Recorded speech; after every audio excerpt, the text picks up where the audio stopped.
नमस्कार, मी सात्विक देसाई कोकण प्रॉपर्टीच्या नवीन व्हिडिओमध्ये आपलं स्वागत करतो. तर आज आपण आलो आहे तालुका जिल्हा रत्नागिरी, गाव आहे रानपाट, 50 गुंठे माती क्षेत्र. यात काजूची लागती 150 झाडे आहेत. या क्षेत्राला दगडी चिऱ्याचे वॉल कंपाऊंड केलेले आहे. यात लाईटची सोय आहे, म्हणजे लाईट पोल आहेत. पाण्यासाठी एक विहीर आहे.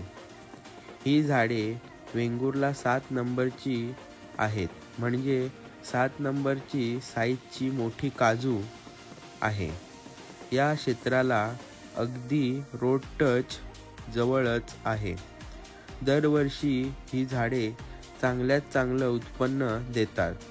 तर या संबंधित अधिक माहिती जाणून घेण्यासाठी व या प्रॉपर्टीचे डिटेल्स पाहण्यासाठी वरील दिलेल्या 2 व्हॉट्सअप क्रमांकाशी संपर्क करा व ही संपूर्ण प्रॉपर्टी प्युअर माती क्षेत्र आहे. धन्यवाद.